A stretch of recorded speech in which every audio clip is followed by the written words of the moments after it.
또 하나의 일반적인 원리를 고찰해 봐야 하는 이유를 말해줍니다. 그래서 이제까지 도달한 결론을 좀 요약해 드리겠습니다. 첫 번째 우리가 성경교리 공부를 했을 때에 첫 번째 성경교리 공부 때에 교리 공부의 목적과 방법에 대해서 내린 결론은 교리 공부의 궁극적인 목적은 뭡니까? 하나님을 아는 거죠. 교리 공부의 궁극적인 목적은 하나님을 아는 것이죠. 그러니까 우리는 교리 자체로서의 교리에 관심이 있는 것이 아닙니다. 교리 자체로서의 교리에 관심이 있는 것이 아니라 우리에게 하나님을 아는 지식으로 인도하는 교리에만 관심이 있습니다.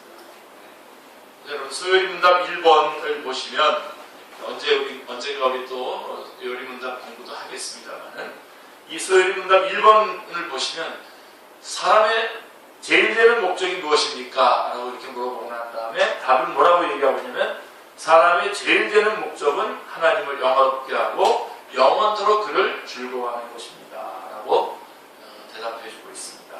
그래서 우리 교리 공부의 목적이 뭐냐? 그것은 하나님을 아는 것이고 하나님을 알면 알수록 우리는 하나님 앞에 더욱더 영광을 돌릴 수 있는 것입니다. 그죠?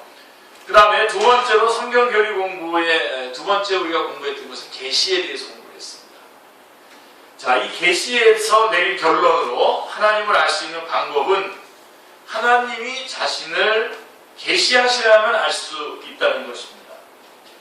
우리 자신의 노력으로는 하나님께 도달할 수 없고 하나님이 자기를 계시하셔야만 합니다. 그리고 하나님은 무한한 은혜와 인자하심으로 자신을 계시하여 주셨습니다. 창조와 역사와 섭리에서 뿐만 아니라 일반 계시죠. 창조와 역사와 섭리에서 뿐만이 아니라 가장 중요하게는 성경에서 특별 계시죠. 성경에서 그렇게 하셨습니다. 그래서 자기 자신을 나타내시고 그것을 기뻐하셨다. 그 다음에 성경교리 공부 세 번째 시간에서 저희가 배운 것은 성경의 권위입니다. 이 성경의 권위에서 내린 결론은 성경의 권위는 하나님의 영감에 근거한다라고 하는 것입니다. 우리는 영감을 매우 대략적으로 개관해 보았으며 그것을 상당히 자연스럽게 몇 가지로 분류할 수 있음을 보았습니다.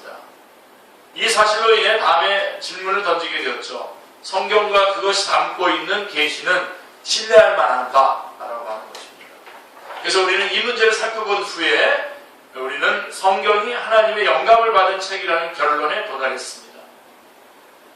자, 우리는 성경 자체가 축자 영감의 교리를 가르치고 있다는 것을 알게 되었습니다. 그러므로 우리는 믿음과 실천의 모든 문제에 있어서 성경이 완전하고 최종적이며 무효하다는 사실을 받아들입니다. 아멘. 자, 그러면 오늘 우리가 성경의 교리를 어떻게 발견하는가, 어떻게 교리를 발견하는가라고 하는 이 주제를 왜 살펴보아야 합니까? 자, 우리는 왜 위대한 중심의 교리인 하나님에 대한 교리를 시작하지 않고 그보다 먼저 어떻게 교리를 발견할 것인가라고 하는 주제를 다루어야 합니까? 굉장히 중요합니다, 이 부분도. 이것은 성경은 하나님을 아는 지식의 필수적인 교리들을 담고 있는 책이지만 성경이 그저 진술된 교리들의 모음이 아니라는 것을 발견하게 되었습니다. 분명하게 여러분 정리하시기 바랍니다. 분명히 성경은 하나님을 아는 지식의 필수적인 교리들을 담고 있습니다. 자, 그렇다면 모토로 이 교리를 찾는 방법에 대해서 우리가 공부를 해야 됩니까? 성경이 그저 진술된 교리들의 모음집이 아니다라고 하는 것입니다. 교리들이 그냥 쭉 이렇게 나열되어 있는 것이 아니기 때문에 그렇다는 것입니다. 굉장히 중요한 진술을 한 겁니다, 여러분. 여러분들이 이렇게 중요하게 표시를 하는 모습도 잘 안 보이는 것 같고. 자, 거기에는 많은 역사가 있습니다. 성경 안에는 왕들, 왕자들, 탄생들, 죽음들, 결혼 이야기들 많이 나와 있습니다. 성경이 그저 명확하게 진술된 교리들의 모음이라면 전혀 어려움이 없을 것입니다. 하지만 성경은 그렇게 단순하지 않습니다. 성경은 그런 식으로 접근하는 책이 아닙니다. 그러므로 이런 질문이 제기됩니다. 성경에서 이런 교리들을 어떻게 찾아야 합니까? 교리들을 발견하는 방법은 무엇입니까? 어떤 분들은 그러죠. 나는 교리에는 관심이 없습니다. 나는 그냥 성경만 있습니다. 성경을 제가 백독했고 교리에 대한 논증은 저 똑똑한 사람들이나 마음껏 하라고 하십시오. 나는 성경만 있으면 만족합니다. 뭐 이렇게 말하는 사람 저 직접 들어보기도 했습니다. 그러나 이렇게 말하는 것으로는 결코 충분하지 않습니다. 그것은 매우 어리석은 말입니다. 아주 어리석은 말입니다. 왜냐하면 성경을 접한 사람들은 그것을 읽는 결과 뭔가를 믿어야만 하기 때문입니다. 이 부분도 아주 중요한 부분인 것 기억하시기 바랍니다. 성경을 접한 사람들은 그것을 읽으면 그 결과로 뭔가를 믿어야 하기 때문입니다. 사이비 이단들은 자신들이 성경에 기초하고 있다고 주장합니다. 그들은 말합니다. 물론 우리는 성경에서 말하는 것을 다 믿습니다. 우리의 가르침은 성경에 기초하고 있습니다. 이렇게 말하죠. 실제로 이 사람들 중 일부는 성경을 매우 잘 아는 듯이 보입니다. 그래서 그저 우리가 성경을 믿기 때문에 그들이 믿는 것을 우리는 믿지 않는다고 말하는 것은 아무 소용이 없습니다. 이런 사람들을 어떻게든 구원하기를 원한다면, 이 사람들이 진정한 그리스도인이 되고 참으로 하나님을 알게 되기를 원한다면, 우리는 성경에서 교리를 발견하는 방법을 알아야만 합니다. 그들이 어떤 점에서 잘못되었고 어떤 점에서 성경적이 아닌지를 설명하고 그들이 자기 잘못의 원인을 이해하도록 도울 수 있는 위치에 있어야만 합니다. 초대교회가 바로 그런 위치에 서 있었습니다. 기독교 교회에는 진리를 믿는다고 주장하는 많은 사람들이 있었습니다. 하지만 사도 요한의 말에 따르면 오늘 읽었던, 우리 본문으로 읽었던 요한일서 2장의 말씀에 보면 그 중에 일부는 떠나간 자들이었습니다. 2장 19절에 보시면 그들은 다양한 모습의 오류와 이단성을 보이고 있었습니다. 오늘날도 마찬가지입니다. 여러분들 별로 우리 축제교회는 이렇게 별로 심각하게 생각하지 않는데 심각하게 생각하셔야 됩니다. 제가 말씀드렸던 거 아시죠? 지금 우리 기독교인으로 카운팅되고 있는 사람들 중에 200만 이상이 이단에 물들어 이단에 속한 자입니다. 바로 이런 하나님의 말씀에 대한 성경 교리에 대한 정확한 그 확인을 하지 않았기 때문에 일어나는 일들인 것입니다. 하나님의 백성에게 그들이 무엇을 믿으며 왜 그것을 믿는지 알아야 할 의무가 비중 있게 강조되고 있습니다. 우리가 어떻게 교리에 대한 지식에 도달할 수 있습니까? 우리는 무엇을 해야 합니까? 우리가 권위 있고 하나님의 영감을 받은 것으로 믿고 있는 책, 즉 유일무이한 방법으로 계시된 하나님의 신탁, 성경이죠. 그죠? 하나님의 말씀, 하나님의 진리가 우리에게 주어졌습니다. 과연 어떻게 해야 성경으로부터 교리를 찾아낼 수 있는 것입니까? 자, 먼저 우리는 원하든 원하지 않든 첫 번째로 다루어야 할 것은 우리의 이성, 오성, 지성이 이 문제에서 차지하는 위치인 것입니다. 이것은 매우 어려운 주제입니다. 하지만 이것은 대단히 중요한 문제이므로 우리는 이 주제에 대해서 어떤 입장을 취할 것인지 생각을 분명하게 정리해야 합니다. 요점은 이성만으로는 아무도 하나님께 이룰 수 없다는 것입니다. 지성만으로는 충분치 않습니다. 고린도전서 1장 21절이 말씀하고 있죠. 하나님의 지혜에 있어서는 이 세상이 자기 지혜로 하나님을 알지 못하므로 하나님께서 전도에 미련한 것으로 믿는 자들을 구원하시기를 기뻐하셨도다 라고 말씀하고 있습니다. 자, 그러나 이번에는 다르게 이 사실을 몇 가지 명제의 형태로 좀 제시해 보겠습니다. 자, 우리의 최종적인 권위는 뭡니까? 성경입니다. 성경이 말하면 우리는 더 이상 중간에 토론을 중지해야 됩니다. 그리고 성경이 그렇다면 그대로 그것을 받아들여야 합니다. 아멘이죠? 이 성경이 이렇다고 얘기하는데 자기의 철학을 집어넣는다든가 혹은 그동안에 자기가 해왔던 그 경험들을 통해서 뭐 다른 주장을 한다든가 하는 것은 다 잘못된 것이죠. 그래서 우리가 첫 번째로 해야 할 일은 계시의 모든 문제에 대하여 성경이 우리의 완전하고 최종적인 권위라는 사실에 동의하는 것입니다. 나는 성경을 받아들입니다.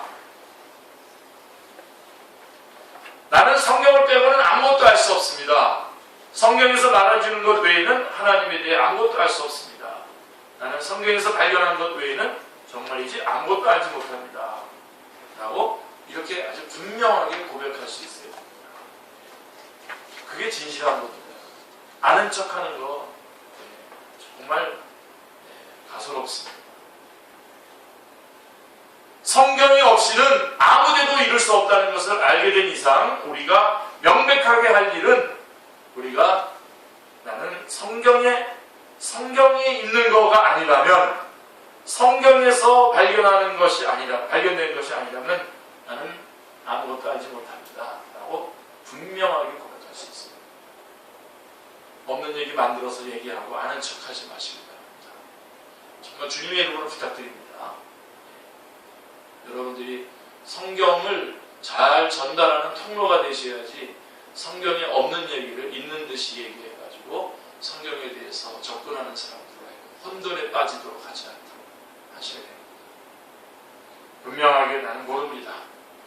내가 안다면 나는 오직 이 성경 한 것, 나는 이 성경만을 받아들입니다. 성경을 빼고서는 나는 아무것도 알 수 없습니다. 성경에서 말해주는 것 외에는 하나님에 대해 아무것도 알 수 없습니다. 라고 분명하게 고백할 수 있어야 됩니다. 그래서 우리는 존 웨슬리, 요한 웨슬리의 표현처럼 한 책의 사람이 되기로 결심해야 합니다. 한 책의 사람. 여러분들이 바로 이 한 책의 사람이 되시길 바랍니다. 한 성경 말씀으로 말미암아 이 성경 말씀만 받아들이기로 결심하는, 그리고 성경에서 말씀하지 않은 것에 대해서는 모른다고 말하는 그러한 한 권의 한 책의 사람이 되시기를 주님의 이름으로 축원합니다. 그리고 두 번째로 우리는 최종적인 권위는 성경이고 그 다음에 우리는 성경에 완전히 복종해야 됩니다. 이게 중요합니다. 경건하게 접근, 정확한 숙지, 그 다음에 절대적인 순종. 완전하게 복종해야 됩니다. 우리는 스스로 성경에 완전하게 우리를 스스로를 성경에 완전하게 복종시켜야만 합니다. 이 말에는 특별한 의미가 있죠.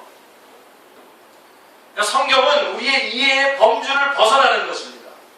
아멘입니까? 우리가 성경을 딱 대할 때는 먼저 이런 고백부터 하셔야 돼요. 나는 내 이해의 범주에서 벗어난 부분을 지금 보고 있다. 자, 우리가 성경과 그 교리를 읽을 때는 스스로에게 지금 나는 나의 이해의 범주를 넘어서는 영역에 들어가고 있노라고 말하는 것으로 시작을 해야 됩니다. 아멘. 분명히 나의 이해력의 범위를 넘어서는 일들을 다루게 될 것입니다. 계시라는 말 자체가 분명히 이와 같은 사실을 함축하고 있습니다. 우리가 시도하고 있는 일은 하나님을 아는 것이며 그분에 관한 교리를 연구하는 것입니다. 그렇다면 이러한 진리는 우리의 이해의 범주를 넘어설 수밖에 없습니다. 만일 내가 하나님을 이해할 수 있다고 한다면 그것은 내가 하나님과 대등한 존재라는 의미입니다. 만일 내 생각이 하나님에 대한 진리를 이해하고 거기에 미칠 수 있다고 한다면 내 생각은 하나님의 생각과 동등한 것이 될 것이고 그것은 분명 완전히 잘못된 일입니다.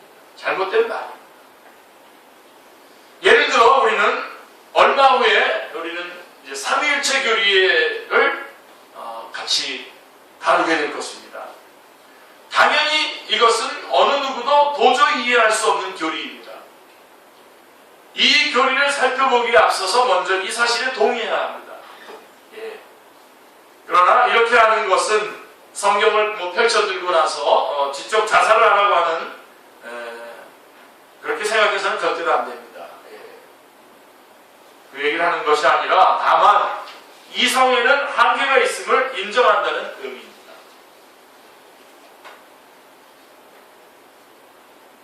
우리는 파스칼이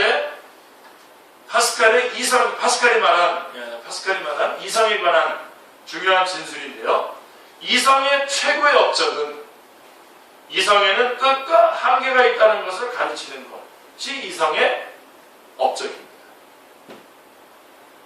라고 파스칼이 말했죠. 이 파스칼의 말을 기억해야 됩니다.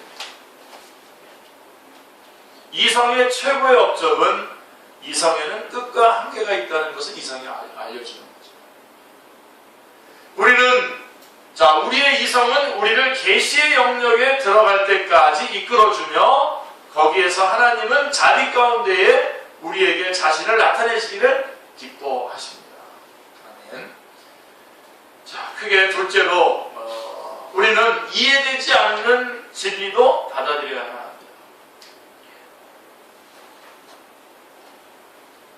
아멘 없습니다.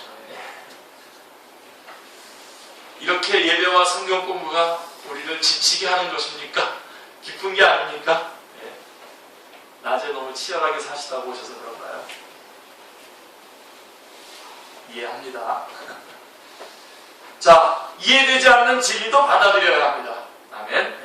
성경에 자신을 완전히 복종시킨다라고 하는 말은 우리가 진리를 이해하지 못하거나 완전히 설명하지는 못한다 하더라도 그 진리들을 받아들여야 한다는 것을 의미하는 것입니다. 굉장히 중요한 진술입니다. 그렇죠? 우리가 다 아까 말씀했죠. 우리는 한 권의 이 한 책의 사람이 돼서 성경이 있는 것만 우리는 알기로 결심을 하고 성경이 없는 것은 아니라고 말하는 그런 사람이 되어야 되는데 중요한 것은 이것을 다 이 말씀들을 내가 받아들일 때에 내가 다 이해하고 알기 때문에 받아들이는 것이 아니라는 겁니다. 우리가 다 이해하지 못하더라도 설명하지 못하더라도 그 진리들을 우리는 받아들여야 한다는 것을 의미하는 것입니다. 그게 바로 성경에 자신을 완전히 복종시킨다라고 하는 말입니다. 그러니까 여러분 성경이 이해가 되면 순종할 것이고 이해가 안 되면 복종할 것입니다. 그것밖에 우리에게 제시되어 있는 것이 없어요. 다른 방법 없습니다. 요즘에 많은 그런 어떤 대세를 이루고 있는 많은 사람들은 우리가 이해하지 못하는 것은 안 받아들여도 좋다라고 하는 식으로 인간의 그런 어떤 한계의 범위 안에서만 이해되는 것만 받아들이고 실천해야 하는 것처럼 주장하는 사람들이 있어요. 대세입니다. 그래서 성경이 이해가 안 되는 부분이지만 그러나 성경이 우리에게 요구하고 있는 것들을 우리가 순종해야 된다라고 말하면 이제 자기의 철학들을 꺼내서 비판도 하고 공격도 하고 그런 것이고 그게 너무나 대세이기 때문에 성경 말씀에 있는 주장을 하지 않고 슬그머니 꼬리를 빼고 그냥 적당하게 동의하면서 살아가는 것이 오늘날 그리스도인들의 현실이죠. 직장의 현장에서, 사업장의 현장에서, 학원의 현장에서.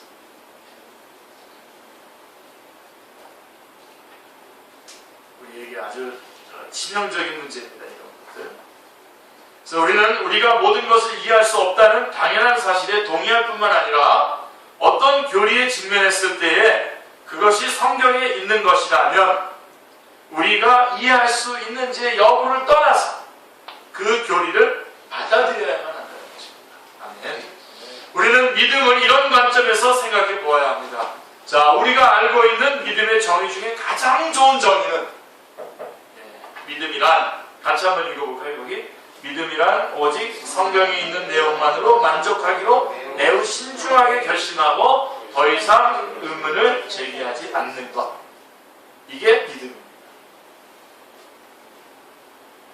뭔가 안 믿어지는 것, 아니면 뭔가 성경에는 없지만 내가 생각할 때는 좀 하나님께서 이렇게 좀 해줬어야 되겠다라고 생각하고 그냥 뜨겁게 확신하는 거, 그게 믿음이 아니라, 믿음이란 어떻게 보면 아주 차갑습니다.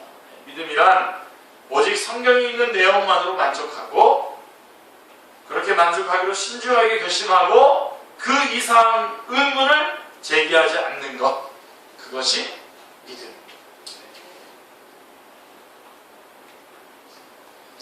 벌써 그 사람이 제대로 신앙이 들어갔는지 안 들어갔는지 이렇게 구분이 되는 게 뭐냐면, 질문하는 거 보면 알아요.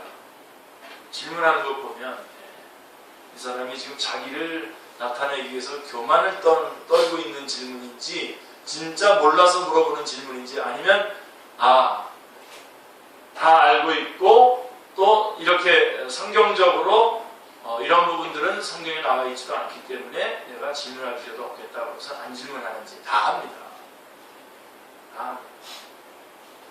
그러니까 여러분 정직해지시길 바랍니다.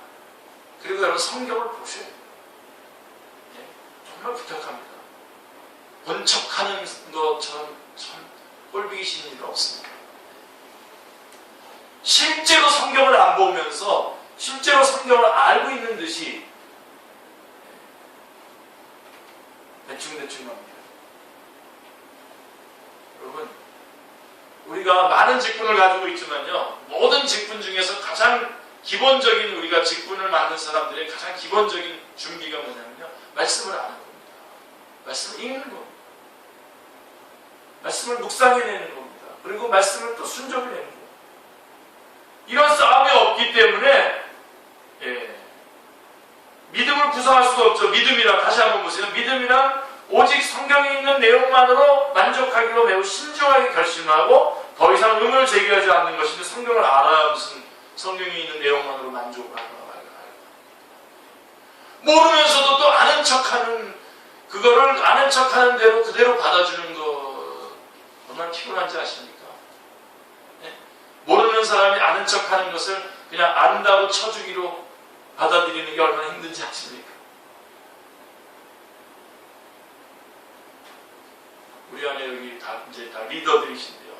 이런 차원에서 리더, 저런 차원에서 다 리더들이신데, 제발 이런 쇼는 하지 않기 바랍니다. 진짜로 여러분, 생짜로 시간을 내서 1시간이건 2시간이건 3시간이건 성경을 읽어야 돼요. 성경 공부를 해야 돼요. 이런 프린트 같은 거 막 여기다 집어 다 놓고 가시는데요, 가져가셔가지고 다시 한번 읽어보고 또 다시 읽어보고 성경하고 적용해서 확인해보고 하면서 자꾸만 그 싸움을 하셔야 됩니다. 그렇게 하지 않고 제가 여러분 이제 물어봅니다. 좀 있으면 여러분들에게 우리 여기 리더라고 하는 사람들 이제 여러분 다 물어봅니다. 가지고 못 대답하면 책임 당하는 겁니다. 그냥. 리더십 딱 거기서 건이 다 깨지는 거예요. 그러면서도 아닌 척하고선 계속 넘어갈 수는 없어요. 제가 왜 이렇게까지 말을 해야 되냐면, 이게 이 가치가 공유되지가 않아요, 지금. 우리 축제교회에서 지금 그 어느 부분이 중요한지에 그 우선적으로 중요한 부분에 대한 가치가 공유되지가 않는다고요. 지금 우리에게 가장 중요한 것은 말씀이고, 이 말씀을 어떻게든지 전하는 것이고 선교사로 돼서 나가는 건데, 선교사로 나가면 뭐합니까? 말씀도 없는데 열정만 가지고 어떻게 나갑니까? 나가가지고 다른 선교사들 다 죽이려고요. 가치가 공유가 안 되는 거예요, 이게 지금. 그래서 뭔가 막 하는, 예를 들면 우리 찬양을 인도한다 뭐 하거나 그러다, 이거를 완전히 제가 말씀 전할 때도 마찬가지입니다. 찬양을 인도할 때도 마찬가지고, 또 누구를 이끌어갈 리더를 할 때도 마찬가지나, 자기가 완전히 소화하고서 이것을 진행을 해야 돼요. 근데 완전히 소화한 채로 지금 여기서 맞춰가면서 이끌어간다. 여러분, 제가 이 말씀, 오늘의 말씀, 이 말씀 한번 전하기 위해서는 10번 이상 계속 반복해서 점검하고 체킹하고, 넣어야 될 말, 안 넣어야 될 말 빼고 넣고 하고, 그 다음에 내가 소리 들어서 읽어보고, 이렇게 하고서 나오는 겁니다, 이거 지금. 쭉쭉쭉 짜가지고 여기 와서 그냥 바로 이렇게 하면서 그냥 막 이렇게. 지금 믿음을 얘기하려다가 지금 이 부분에 와서 제가 안타까운 마음으로 지금 얘기하는 거예요. 믿음이 뭡니까? 믿음이라는 것은 이 하나님의 말씀, 이 성경의 내용만으로 만족하기로 결심하는 건데 성경엔 어떤 내용들이 있는지는 모르는 거예요. 생짜로 시간을 내서 따로 시간을 내서 성경을 읽어야 됩니다. 읽어야 되고 그 한 말씀 한 말씀을 깊이 있게 물어보고 질문하고 묵상하고 해내야 됩니다. 그것도 안 됐는데 자꾸만 앞에 나서가지고 이끌어가겠다 그러고 또 다른 어떤 또 다른 것으로 어떤 헌신하겠다 그러고 막 뛰쳐나가는데 그 열정은 참 고맙고 정말 감사한데 걱정이 돼요. 나중에 또 이기남 목사한테 배웠다 그럴까? 나가서 헛소리 하면서 여러분 우리 축제교회에서는 본인이 말씀 준비를 잘하는 것 이외에 다른 건 아무것도 훈련시키는 거 없습니다. 그래서 말씀을 잘 들으면 이 안에서 선교, 헌신, 직분 어떤 거든지 안에서 다 나옵니다. 얼마든지 다 여기서 적용해서 그리고 여기서 적용해서 나가서 선교도 하고 이것도 하고 저것도 해야지 이거 말씀을 떠나서 이것도 하고 저것도 하면요 딴짓 한다니까요. 제가 그 싸움하고 있는 건데 여러분 이 가치는 잊어버린 채 여러분들이 다른 것에다가 우선권을 두고 열심을 품고 한 분 최근에 만난 분인데 참 힘들어요. 그 한 분 때문에 참 힘들어요. 왜 그러냐면 본인이 굉장히 실력이 있다고 생각해요. 근데 중요한 우선순위가 없어요.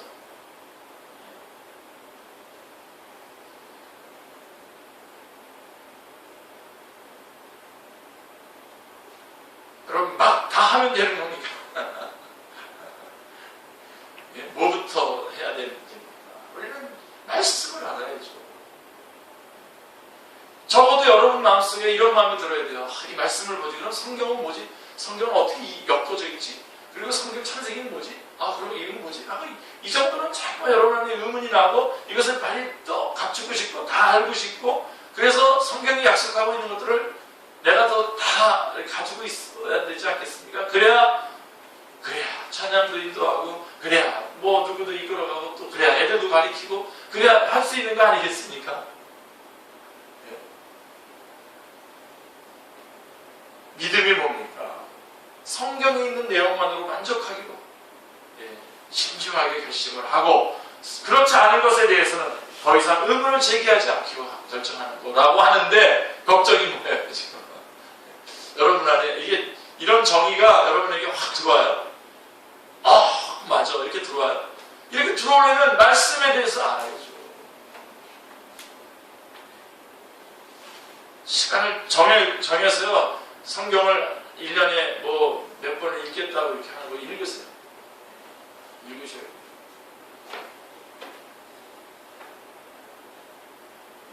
아멘입니다. 읽으셔야 됩니다. 우리 한 분 목사님처럼 우리 교회도 잠깐 나오셨던 목사님 로마서를 만독했다잖아요.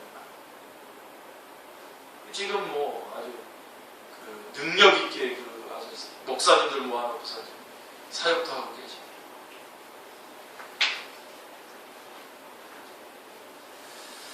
자 그게 기본이에요. 모든 훈련의 기본입니다. 테크닉과 상황과 이런 것들은요 얼마든지 단시간 내에 여러분들 확보할 수 있어요. 먼저 여러분 단시간 내에 확보할 수 없는 게 뭐죠? 말씀을 주고 적어도 도서란 말을 들으셔야 돼요. 오늘 말씀에 대해서 도서.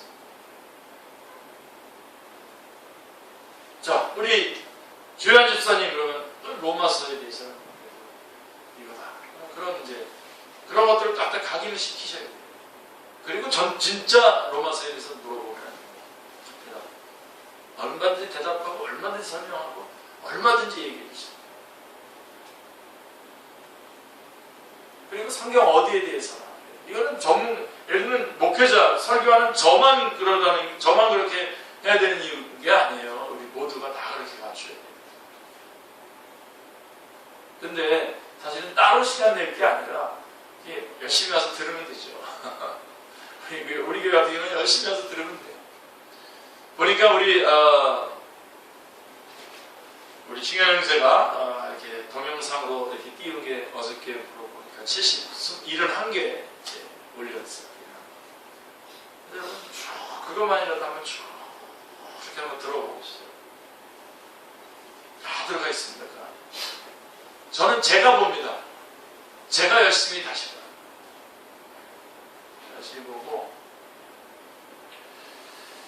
그 싸움을 여러분 하시길 바랍니다. 예, 겉돌지 마세요. 그런 척, 프리텐드 하는 거, 그런 척 하는 거가 제일 아주 자기도 참 비참해지지만 그 대하는 사람들도 참 비참해집니다. 왜 그러냐면 그 사람이 아는 척 해가지고 아는 줄 알고 넘어가죠. 근데 결정적인 순간에 딱 가서 이제 더 중요한 일을 하려고 딱 세워놨더니 아니에요. 아는 게 아니었었어요. 뻥이었었어요. 아무것도 아니었었어요. 아무것도 안 되는 거죠. 분명하게 그렇게 믿음에 대해서 참 정의해 주시기 바랍니다. 자, 어떤 사람이 참된 믿음의 사람인지 아닌지는 금방 알 수 있습니다. 그 말을 들어보기만 하면 됩니다. 어떤 사람들은 언제나 질문만 하고 있어요. 나는 이걸 모르겠습니다. 맨날 모르겠대요. 그동안 뭐 한 거예요, 그러면? 그동안 여기서 말씀 들으면서 뭘 들은 거예요? 뭘 들었으면, 뭘 정리했으면, 뭘 마음속에 들으면? 그냥 모른다는 거예요. 난 그걸 모르겠습니다. 난 저거 이해하지 못하겠습니다.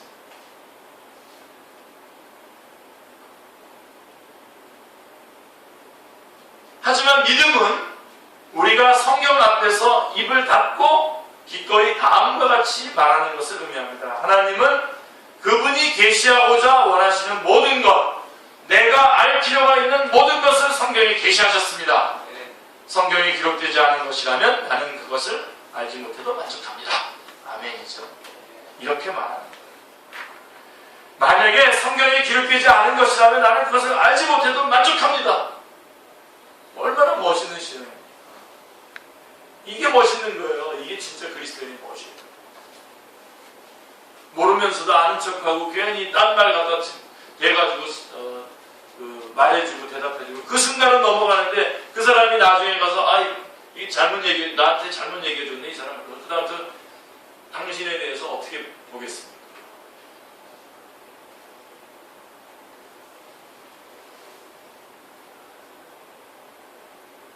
예를 들면 악의 문제. 제가 이 악의 문제에 대한 얘기 자주 하는데요. 자, 그것이 어떻게 이 세상에 들어왔는가? 에스겔 28장이라든가 이사 14장에 있는 말씀들이 어느 정도 근거를 제시하는 건 사실입니다. 악이 어떻게 해서 출발됩니까? 라고 하는 것. 두로왕의 이야기하고 계명성의 이야기. 하지만 이것을 토론할 때 우리가 꼭 염두에 둬야 되는데 성경에서는 왜 하나님이 악을 허용하시는지 말해주지 않기 때문에 만일 우리가 믿음에 따라서 행동한다면 이 문제에 대해서는 전혀 의문을 갖지 않을 것입니다. 우리는 그저 이렇게 말하는 것으로 만족을 해서 나는 모르겠습니다. 악이 어디서부터 출발했는지 하나님이 왜 악을 허용하셨는지 저는 모르겠습니다. 성경이 나에게 말해주지 않았습니다. 그리고 나는 성경이 나에게 말해주는 것 이상으로 아는 바가 없습니다. 라고 이렇게 얘기하는 것이죠. 아주 중요한 원칙입니다. 아주 중요한 원칙입니다. 이런 것만 돼도 여러분 우리 안에 화평이 있을 거죠. 우리 교회 안에 화평과 기쁨이 있을 겁니다. 우리가 서로 이런 믿음을 구성한다면 모르면서 아는 척하고 안 했으면서 한 척하고 서로 의심하고 그러니까 이게 화평이 없고 교제가 없고 문제가 발생되는 그런 경우를 많이 봅니다. 물론 우리 교회에는 그런 일 없겠죠. 그러나 우리 교회에 또 이런 것들이 깨질 수 있어요. 우리가 솔직하지 않아요. 솔직한 게 얼마나 좋습니다. 이렇게 하세요. 나 모르는데 미안해. 나를 있으면 기도 좀 해줘. 얼마나 좋습니다. 자, 그 다음에 세 번째로 철학과 계시를 섞지 말아야 합니다. 철학과 계시를 뒤섞으려는 끊임없는 유혹을 온 힘을 다해 피해야 합니다. 이거는 정말 계속 싸워야 됩니다. 그래서 여러분 자꾸만 여러분 간증하려고 그러는 거를 조심하시기 바랍니다. 저는 이제는 지금 노골적으로 얘기할게요. 될 수 있으면 하지 마세요. 정말 하지 마세요. 그리고 말씀으로 여러분을 오리엔테이션 하세요. 여러분의 가지고 있는 그런 경험과 여러분이 체험했던 어떤 그런 것들이 지금 말씀을 새롭게 보는, 그래서 사실은 성경에다가 이렇게 줄거놓고 이렇게 여기다 표시하고 이러는 것도 사실은 조심하세요. 그 성경을 또다시 읽을 때에 우리가 전에 읽었었던 거로 그냥 확 돌아가 버려요. 지금 나에게 주시는 하나님의 말씀이 있는데 다시 또 확 돌아가 버려요. 물론 어느 정도까지 이제 성경 전체를 파악하기 위해서 그런 표시들을 해놓은 것은 이제 저는 좋다고 봅니다. 그러나 그것조차도 어떨 때는 우리가 객관성을 놓칠 때가 있어요. 그래서 조심해야 됩니다. 철학과 계시를 뒤섞으려고 하는 이 끊임없는 유혹, 이거는 정말 불같은 유혹입니다. 온 힘을 다해서 피해야 됩니다. 자기의 이익과 관련되면 특별히 자기가 이익적으로 나는 어떤 철학을 주장하려고 하는 그런 시도들을 하는 경우를 많이 봅니다. 우리 중에는 이런 유혹은 자기와 상관없는 것이라고 생각하는 사람도 있을 것입니다. 나는 철학에는 관심이 없습니다. 나는 생전에 철학에 대한 책이라고는 읽어본 적이 없습니다. 라고 말하는데요. 그것은 우리가 철학자가 아니라는 말은 아니죠. 그게. 우리는 다 철학자입니다. 다 철학자예요. 그리고 너무 많은 일을 철학적으로 생각하기 때문에 철학을 계시에 뒤섞어버릴 위험에 대해서 모든 사람을 상대로 경고하고 있는 것입니다. 철학과 계시를 섞어버린다는 것은 다음과 같은 상황을 가리키는 것입니다. 자, 우리는 언제나 특정한 교리들을 거부할 준비가 되어 있습니다. 이게 아주 무서운 겁니다.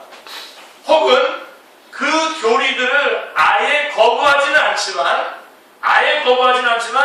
성경이 그것을 분명히 가르치고 있음에도 불구하고 그렇게 믿기를 주저합니다. 자, 우리가 이렇게 하는 이유는 그 교리들을 이해하지 못하기 때문일 수도 있고, 이해하지 못했을 때도 그런 일이 일어날 수도 있고, 설명할 수 없기 때문일 수도 있습니다. 아니면 그 교리들이 우리의 체계에 맞지 않기 때문일 수도 있습니다. 사람들이 성경의 특정한 진술을 접하게 되었을 때 나는 그것을 이해할 수 없지만 기꺼이 믿겠습니다 라고 이렇게 말하는 사람, 그렇게 말하기보다는 그게 믿음이거든요. 나는 그것을 이해할 수는 없지만 나는 기꺼이 믿겠습니다 라고 이렇게 말하는 거가 맞는 건데요. 자, 근데 그렇게 말하기보다는 다들 어떻게 말하냐면, 만약 그게 사실이라면 어떻게 하나님이 사랑의 하나님일 수 있단 말입니까? 라는 식으로 말하는 것을 이게 바로 철학을 뒤섞여 놓는 겁니다. 그 순간 이 사람들은 철학자로서 말하고 있는 것입니다. 예, 바로 김용옥 씨 같은 사람이 그런 거 얘기하는 거죠. 어떻게 성경이 분명히 예수님께서 예수님의 어머니 마리아가 임신 중에 베들레헴까지 가서 거기서 아이를 낳았다. 그리고 성경에는 미가서 5장 2절에 베들레헴 에브라다야, 너가 작은 고을이지만 하여간 주님이 나실 곳이다. 이렇게 이런 예언이 성취된 것을 성경이 분명하게 기록하고 있는데도 불구하고 뭐라고 얘기하면 자기 철학을 어떻게 임신한 사람이 그 먼 데까지 갔겠냐 이렇게 말하는 거죠. 이게 이제 철학을 섞어 놓는 겁니다. 굉장히 인기 있죠. 이런 멋있잖아요. 이런 것들. 그러나 나는 자기 얘기를 하는 거죠. 성경이 얘기하고 있는 것을 뒤집는 겁니다. 스스로를 돌아보시길 바랍니다. 스스로를 돌아보시길 바랍니다. 여러분 이 말씀 믿으십니까? 너희는 먼저 그의 나라와 그의 의를 믿으라. 그의 구하라. 믿으십니까? 아멘입니까? 그렇게 하셨으면 정말 모든 것을 거기다가 맞춰서 하십시오. 그 말은 그대로 읽으면서, 그러나 나는 지금 내가 좀 더 이익도 봐야 되겠고, 내가 좀 더 내 재미도 좀 봐야 되겠고, 나는 내가 편한 것을 좀 해야 되겠고, 다 그게 우선 우선권이에요. 다. 이거를 같이 결정을 하고 같이 이렇게 기도도 했는데 그 다음에 나갔든 그 다음에 그 순간이 지나고 난 다음에 목사님 나는 이렇게 해야 되겠어요 라고 말하면 그때부터 멘붕이 오는 거죠. 목사님은. 그 다음에 무슨 얘기를 해줘야 되는 거죠? 무슨 얘기를 해줘야 되는 거죠? 갑자기 기도가 많아지죠. 여러분 잘 한번 점검해 보세요. 스스로 돌아보시길 바랍니다.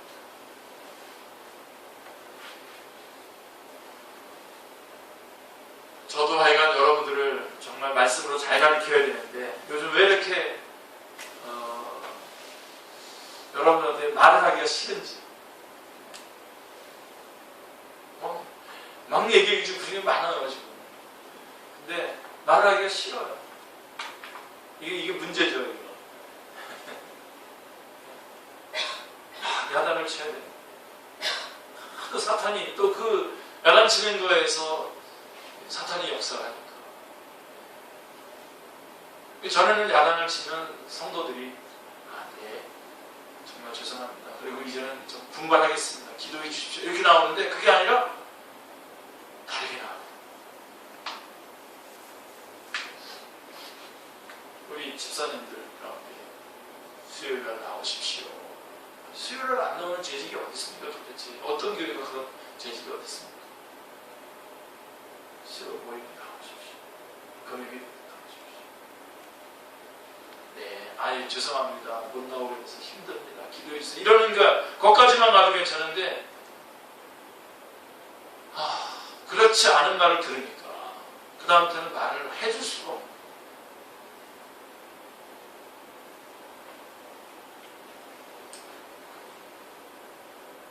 제가 우리 집사님들 나이 많은 집사님들에게만 그렇게 못하는 줄 알았더니 보니까 우리 젊은 집사님들한테는 제가 못하겠더라고요. 그렇게 말을. 네?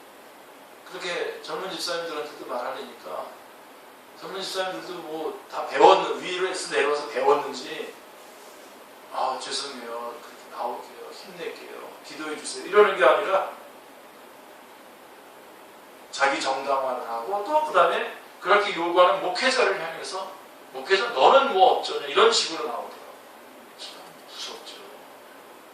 우리 청년들도 그럴까봐 걱정입니다.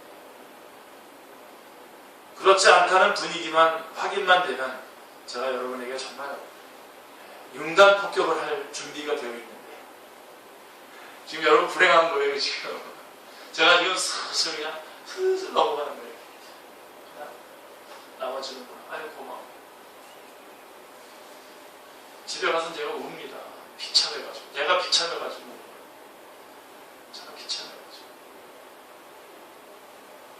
근데요, 이게 우리 교회만 그러는 게 아니에요.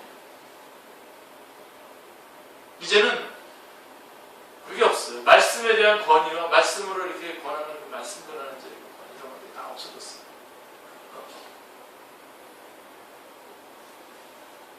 여러분 이거에 대해서 아픔이 있어요. 이런 거에 대한 가치가 있어요. 다수결로 하려고 그래요. 이제 다수결로. 언젠가 우리 교회의 선교단체에 나가서 활동하는 사람들의 교회 생활을 좀 더 좀 잘하라고 하는 그런 모임을 한번 갖자 그래가지고 모임을 준비했었다가 그 말은 하지도 못하고 모임을 준비한 제가 수모를 당한 적이 있었어요. 저는 선교단체에서 이렇게 활동을 하지만 교회에 충성을 해야 된다. 교회에 일차적으로 충성해야 된다. 그리고 교회가 없이 전체와 관계없이 한번 살아봐라. 그리고 정말 그 힘쓰는 일을 교회에서 한번 힘써봐라. 그리고 그것이 확보가 되지 않으면 단체에 나가서 그렇게 하는 것이 무슨 의미가 있겠느냐. 네 기분에 따라서 하는 거지 그게 정말 주님을 위한 것이냐. 그런 얘기를 하려고 이제 모임을 같이 갖자고 했다가 다른 부분에서 어려움을 겪었던 기억이. 여러분 이거는 여러분들을 위해서 제가 분명히 스스로 돌아보기를 바라는 거예요. 여러분들이 정말 여러분의 철학을 집어넣으면 안 됩니다.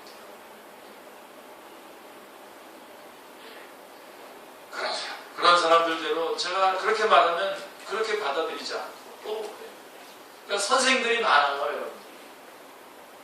선생님을 하나로 정리하십시오. 하나로 정리하십시오. 선생님들이 많아가지고 자기한테 좋게 얘기해주는 선생님 말 승가승가 듣는 그게 철학으로 가는 겁니다. 하나님의 말씀 항상 하나님의 말씀으로 변명하고 하나님의 말씀으로 말해주는 분으로 한 사람을 정하세요. 그렇지 않으면 여러분들이 여기가 아니다 싶고 또 다른 선생님이 더 좋으면 그냥 여기는 깨끗하게 탁 놓고 계십시오. 힘들게 하지 말면서 자기 철학 얘기하고 그런데 그렇지만 그래서 왜 이렇게 해서 하지 마시고 오늘 수요일에 나온 사람들은 그런 사람 별로 없는 것 같아요. 제가 얘기하는 것보다 볼 거니까 보겠죠.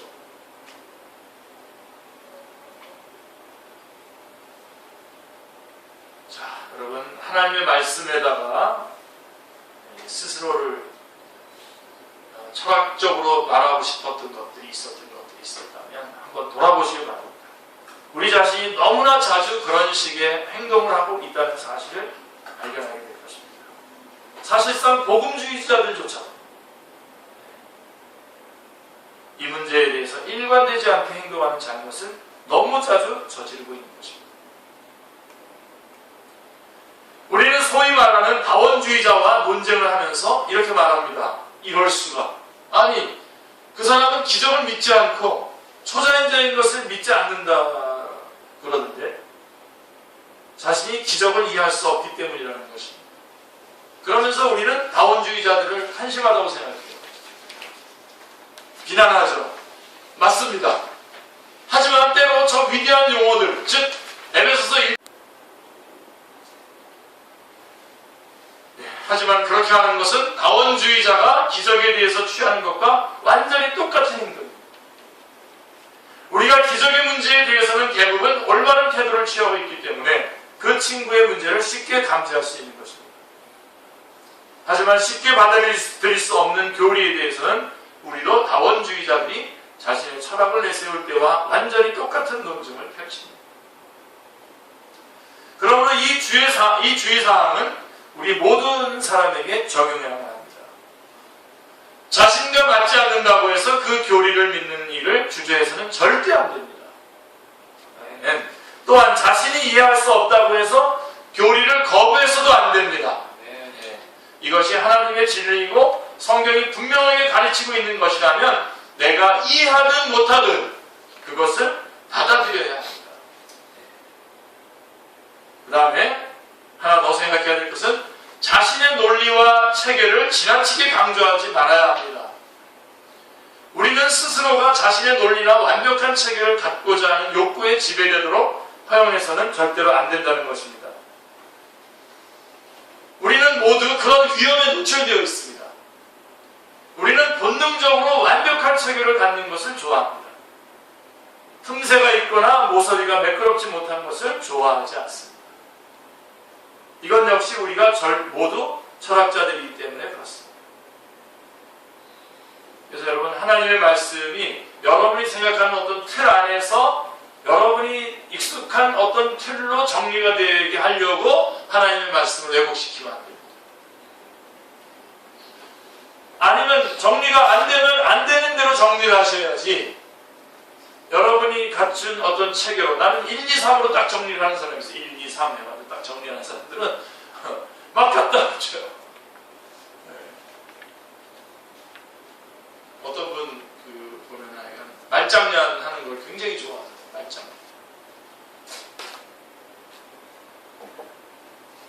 말장난 하는 거에 멋있게 맞추려고 성경을 갖다가 없는 성경, 관계도 없는 성경을 갖다가 끄집어들고 그러면 안 되는 거죠. 2개로 정리되면 그냥 2개만 정리하시고 2개하고 따로 하나로 정리되면 2개와 하나 이렇게 따로 이렇게 정리하셔야지 이거를 3개로 늘 틀을 맞춰서 해가지고 1, 2, 3으로 딱 같은 레벨을 끼워놓거나 그러지 않아요. 그러다 보면 이걸 왜곡을 시키게 되는 거죠. 그것은 철학자들이 언제나 완전한 전체를 원하고 모든 것을 이해할 수 있기를 원하고 모든 것을 진술할 수 있기를 원하기 때문이며 우리는 모두 그와 같은 존재입니다. 자, 우리 자신의 논리나 체계를 너무 강조한 나머지 성경의 가르침을 넘어서 버리는 것은 위험한 일입니다. 그렇게 할 때 우리는 다시 죄와 오류를 범하게 됩니다. 우리는 성경의 모든 진술을 존중해야 합니다. 우리의 체계를 완벽하게 만들기 위해 성경의 한 구절이라도 축소하거나 무시하는 일은 결코 없어야 합니다. 이에 대해서는 많은 예를 들 수 있는데 강경 칼빈주의자라고 묘사된 사람들의 잘못이 바로 그런 것인데요. 그들은 성경을 넘어서서까지 그들 자신의 논리와 논증을 펼치려 한 나머지 성경으로 증명할 수 없는 사실들을 주장하게 되었습니다. 그들은 완벽한 체계를 세우는 일에 열중했기 때문에 이와 같은 매우 미묘한 위험한 덫에 빠져들어 버린 것입니다. 자, 결론. 이성과 오성과 지성의 역할에 대한 결론을 내리고 오늘은 거기까지만 해야 되겠습니다. 이 문제에 대해서는 마지막으로 다음과 같이 정리하겠습니다. 우리는 성경의 권위에 우리 자신을 복종시켜야 할 뿐만 아니라 성령님의 인도와 영감 그리고 조명에 대해서도 그렇게 해야 합니다. 다른 책을 읽는 것과 똑같은 방식으로 성경을 읽어서는 절대로 안 됩니다. 강연을 듣는 마음으로 설교를 들었어도 안 되고요. 소설책을 읽는 것처럼 성경을 읽어서도 안 돼요. 지금까지 성경에 대해 말한 것이 모두 사실이라면 반드시 자신의 무능함을 자각하고 자신의 무능함을 자각하셔야 돼요. 자신이 가진 모든 자연적 능력들로는 충분치 않다는 사실을 자각한 채로 성경에 접근해야 합니다. 경건한 접근을 말하는 것입니다.